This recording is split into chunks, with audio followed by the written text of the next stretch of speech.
mas matahimik pa tayo. Ay, sa atin kasi medyo salitaan lang, nakakapanting lang ng tenga. Oo. Pero at least Pikunan lang. Pikunan. Asaran lang, gano'n. Hindi ko lang alam kung isang empleyado ng Kamara may kinalaman ba doon sa bangayan na yun. Mukhang wala naman siguro. Personal lang kasi merong isang empleyado ng Kamara na binaril eh. Habang nagse-celebrate ng birthday ng kanyang anak eh. Nung nakaraan. Linggo ba yan? Oo. Biyernes yata. Technical head ng Kamara de Representante nagse-celebrate ng birthday ng kanyang anak. Doon sa gitna pa ng celebration, Baka ang tindi ng pumatay na yun ah. Iba sigurong motibo niyan. Kaya nagingit-ngit kayo yung pamunuan ng Kamara de Representantes. Pero sana naman, walang kinalaman sa politika at kung ano man, personal grudge siguro yan. Oo. Well, yun po ang ating sinasabi ngayon. Gano'n ba katindi ang bangayan ngayon sa politika sa Pilipinas? Nako, isa-isahin natin, Nelson. Sige nga. Marami ho ang mga pinagmulang gera, no, palitan ng maanghang na pananalita ang nagsasalimbayan po sa Kamara de Representante at ng Senado. Maanghang. Oho. Sinong unang nagsalita? Nagsimula po yan kung ang pag-uusapan natin ay ang impeachment. Sa impeachment. Yan. Lalong tumindi. Binit po ako sa pindyan. Ano, sabi nila, pinending nyo dyan sa inyo eh. Tapos nung pinadala nyo sa amin, sasabihin nyo, forthwith, sa lalong madaling panahon. Sa inyo nga, immediately. Di ba? Ang sabi sa inyo, pagkatanggap ninyo, immediately, aaksyonan ninyo. Ang ginawa nyo, nilago nyo pa, ginawa nyo pang-apat. Nung pang-apat, saka nyo inakyat sa amin. At nung inakyat nyo sa amin, sabi nyo, agad-agad. Forward naman kayo, forward. Sabi, aksyonan nyo kaagad dyan. Hindi pwedeng hindi nyo aksyonan yan. Di ba? Ano kayo, ha? Yun ang, at hanggang ngayon, mainit ang salitaan pa dyan. Ito pa, medyo hindi pa personal yan. Oo. Alam mo ba na naging personal na ang banatan ngayon? Ba? Magkabilang panig? Sa Kamara at saka ng Senado? Oo. Nagkaka-personal na ba dyan? Nagkaka-personalan na. Nako. Eto, meron tayong graphics eh. Baka hindi totoong sinabi ito, ha? Baka AI lang ito, ha? Sino nagsabi niyan? Ang nagsabi ay senador. Okay. At ang pinantungkulan na isang congressman. So, awayan pa rin ng Kamara at Senado ito. Leader pa ata ng Kamara, no? Leader eh. Ang sabi ho ni Senador Amy Marcos, Nako po, yan. ang problema, yung nakaupo, walang apelyido kasi tambalos-los. Romualdez po yun at Araneta, sila yung lolong at lalay. Nako po. Ang totoo, sayang ang pinaggastusan ng ating bansa. Inubos. Ang bilyon-bilyon ayuda sa pamimili ng boto. Masakit Sabihin na natin ang totoo. Masakit pang salita ito si Insan, ha? Oo, At ang pinatutungkulan niya, Insan, ha? Oo. Huwag nating kalimutan na ang middle name po ni Amy ay Romualdez. Romualdez din. Oo. Nabanggit niya yan doon sa Independence Day event sa Malaysia. Kasama niya si Vice President Sara Duterte. Ha? Okay. Kasi pinipilit na siyang magpalit ng apelyido daw eh, ha? Nako.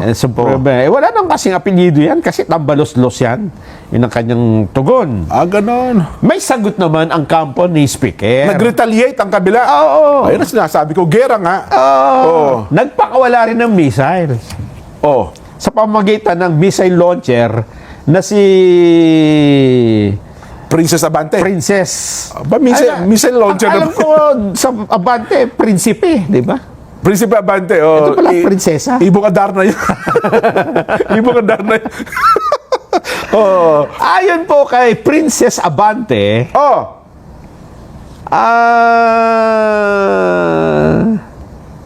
ano ba sabi niya? Sabi niya, di bali niya yung tambaluslos. Huwag lang anyang paratangan na kawatan. Magnanakaw daw sa pera ng taong bayan. Yun ang mga paratang naman sa kanila. Kung ang pagtulong sa kapwa ay itinuturing na iba na kalokohan, mas gugustuhin na po namin na matawag na tambalos-los. Yun. Kesa matawag na kawatan. Dahil sa pagnanakaw sa kaban ng bayan. Mesot pala ito. Pakinggan na lang natin. Sige nga, baka sabihin tayo lang you're putting words in another words Prinsesa Abante, banat. Ang mandato ng Kongreso ay simple at malinaw. Maglingkod sa taong bayan, lalo na sa panahon ng pangangailangan. Kaya sa gitna ng paninira at intriga, Kami po sa House of Representatives ay naninindigan. Ang pagtulong sa mahihirap ay hindi kailanman dapat ikahiya. Tinawag si Speaker Ferdinand Martin Romualdez na tambaloslos dahil sa kanyang pagtulong sa mga nagugutom, may sakit, at nawalan ng hanap buhay. Kung ang pagtulong sa kapwa ay itinuturing ng iba na kalokohan, mas gugustuhin na po namin matawag na tambaloslos kaysa naman matawag na kawatan dahil sa pagnakaw sa kaban ng bayan. Ang ayudang ipinagkakaloob sa mahihirap na Pilipino ay may malinaw na proseso, may resibo, at may diretsyong patutunguhan. Hindi ito itinatago, hindi nililihim, at lalong hindi nililipat sa personal na bank account. Ang ayuda nakakarating sa tao, hindi sa bulsa ng iilan. Ang tanong na marami, bakit nagagawa ito ngayon pero hindi nagawa noon? Ayun. Pero ang tinira ni Abante, hindi si Aimee, Ang tinira niya Yung principal. principal, yung nasa likod ni Aimee. Oo. Nasa likod ba, nasa harap? Nasa gilid. Nasa gilid. Kasi pa nasa likod, hindi makikita yun. Oo nga, kasi sabi niya, nasa likod niyo po ako lagi. Hindi, ikaw, ako nasa harap mo. Ganon. So, ang pinuntirya ni Princess ay si BP Inday, ang kanyang pinuntirya, no? Hindi kasi siya naman ang unang tumawag na tambaloslos. Hindi, pero ito huli kasi nagparatang si Insan eh. Di ba? Oh. Wala siyang sagot kay Senadora Aimee. Ako naman, kasi kung sasagutin mo si Senadora Aimee, ang tama sa pamilya din eh. Isang pamilya sila eh. Mag-anak nga nila eh. Di ba? Oo nga naman, ano. Well, yan ay isa pang issue pa, no? Bukod sa impeachment, isa pang issue. Ang isa pang issue, nung nakalipas na linggo, na talaga namang mainit din ng bangayan ng magkabilang panig. Ano naman yan? Aba, ito hong hindi naipasa na legislated wage hike. Di ba? Oo Yung nga, 200 pesos na wage increase mula sa Kamara at 100 naman sa Senado. Matindi rin po ang palitan ng missile na magkabilang panig dyan. Kasi ang sabi ng Oo. Kamara, naku po, sinisiyang Senado di ba? Oo. Kasi nag-celebrate na po ang Kamara dito na, ayan, magandang balita. Meron na ho tayong naaprubahan na 200 pesos. Nako, nagpalak. Salamat, Dagdag salamat po. legislated wage hike. Tayuan yung buong plenaryo ng Kamara eh. Sabi, yan ang Kamara. Yan, oo. Mabagal pa una yung palakpak eh. Oo. Parang pelikula eh. Pabilis ng pabilis, ano? Pabilis ang pabilis eh. Kumbaga sa tayaan ng bata, huling kabitan niya, pasok, di ba?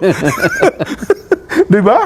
Oh. Ang problema, sabi ng Senado, ayan na naman kayo. Oo. Ba't nyo kami sisisihin? Pebrero pa kami, last year pa. Oo. Nagpasa na kami ng 100 pesos Wage increase. Wage increase. Oo. Tapos ngayon nyo lang ihahabol niya 200. Kung kailan patapos na kami, Oo. at pagkatapos, Wala ng oras. hindi nyo pa pinadala yung papeles, Wala. diniklara nyo lang. Oo. Oo. Tapos sasabihin nyo kami may kasalanan. Oo. Meron pang maanghang na salita si si Zingo. Ito, meron tayong shutdown. Sige, pakinggan natin. Kay Senator Cheese. Oo. Sige nga. Sagutan din yan. Palitan din ng missile yan. Senate President Cheese, ano masasabi mo? Government. During my tenure, we had to issue multiple department orders to facilitate efficient processes of right-of-way acquisition. Asan na? Wala. High-impact infrastructure projects. Ang sinabi ko sa kanila, sa ilang miyembro ng Kamara, nagbuo kami ng BICAM. Sabi nila, gusto raw nilang i-adapt yung Senate version. Sabi ko, i-adapt nyo, thank you. At wala kaming interest, sabi namin, na i-adapt yung sa inyo dahil wala kaming nakitang study man lamang doon sa pinasa nilang 200. At sinabi ko rin sa kanila kahapon, talaga bang ganito na ang gagawin ninyo? Yung impeachment, pinadala nyo, huling araw na lang ng sesyon namin. Ito, ganun din, huling mga araw ng sesyon namin. Tapos, ayan na naman kayo, mamadaliin nyo na naman kami, na parang kami ang may kasalanan. Pinasa namin tong wage hike na 100 pesos, January o February 2024. Tapos, bigla ngayon, sila yung gigil na gigil at nagmamadali. May proseso kung talagang gusto nilang i-adapt yung version ng Senado. Simpleng motion yan sa plenaryo ng Kamara. At hindi na kailangan ng BICAM. Ang problema ng mga miyembro ng BICAM, pati ako personally, hindi ko alam kung saan nila hinugot ito. At at sa parte ng Senado, ni walang pagdinig na ginawa kaugnay sa ganito kataas na halaga. Saan walang nangyayaring BICAM? Let's not sugarcoat it. The Senate killed the 200 peso wage hike bill. Last night was the final session of the 19th Congress. No BICAM, no compromise, no wage hike. And the reason is simple. Ayaw ng Senado makipag-usap. Ang gusto nila, tanggapin na lang ng tao ang 100 pesos nila. Bakit? Bakit binabarya ng Senado ang mga manggagawa? Tumaas ang kilay ng mga BICAM conferees namin nung tanungin kung ano ang nangyari. They were ready to sit down.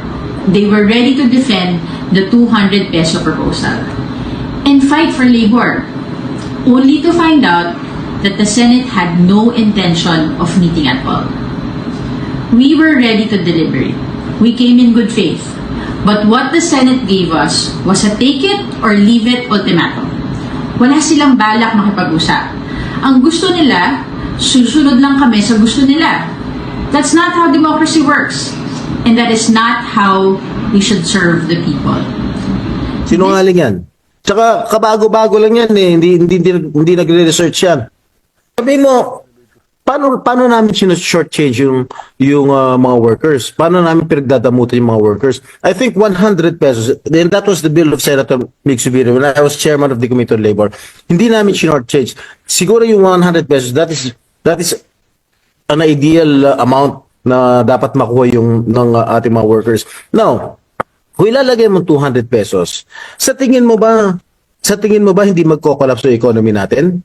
Lalo-lalo na yung mga small medium enterprises.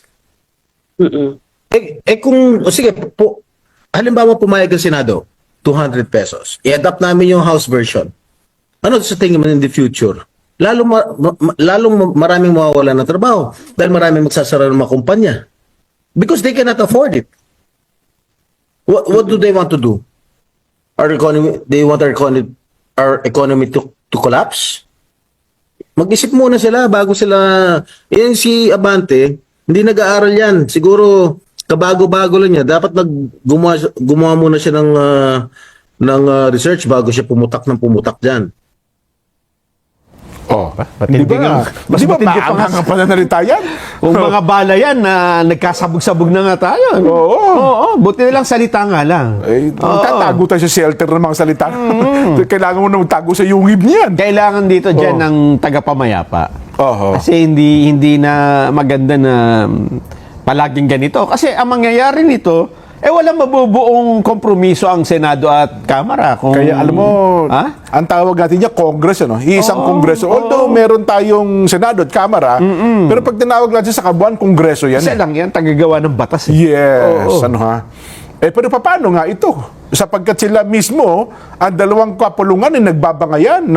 Nagkakaroon po ng World War. Nako. Dahil dyan, hinahanap ko yung binasa nating balita sa 100% kayo ng umaga, Nelson Aha. na ang nakalaman doon sa ating balita, direct, ayan, dapat pong pumagitna, sa madaling salita ay awatin, pigilan ng mismong Pangulo ng ating bansa ang World War o bangayan ng magkabilang panig, Nelson. Kasi kung ako ang Pangulo, pwede ba liga kayo? Gusto niyo bang papulahin ko mga batok ninyong dalawa? Naku po. Ay, ito. Bukas po ang Pangulong Bongbong Marcos. Ito po yung balita, ha? Bukas po ang Pangulong Bongbong Marcos para sa Senado at Kamara para maresolba ang hindi po pagkakaunawaan ng dalawang kapulungan. Iginit po ng Pangulo na hindi siya makikialam sa impeachment proceedings laban po kay BP Inday Sara. Yun sa usapin ng impeachment, ha? Ito po'y matapos questionin ang issue ng Philippine Constitution Association of PhilConsa. Ang desisyon po ng Senado na ibalik ang articles of impeachment sa Kamara. Iginiit po ni retired Chief Justice Renato Puno na ang desisyon ng Senado ay bumabaliwala sa integridad ng impeachment process. Hindi ito yung ating binasa eh. Hindi ito yung balita na ang gusto ng Pangulo ay pumagitna na. Ito'y pangatlong item ata ito na binasa natin. Pero tuloy ko na po, para sa kabatiran ng lahat. Pakihanap nyo yung item, direct yung binasa natin kanina. Hindi ito eh. Ayon po kay Palace Press Officer Claire Castro, iginagalang po ng Pangulo ang pananaw ng mga legal expert. May kinalaman po dito sa impeachment. Yun nga po yung pagkakasakatuparan ng demokratikong proseso. Ang tunay na kalaban ng kalayaan ay ang kawalang interes. Kaya umaasa daw po ang Pangulo sa kabila ng tensyon ay pananatilihin po ng Kongreso ang institutional integrity. Ayan.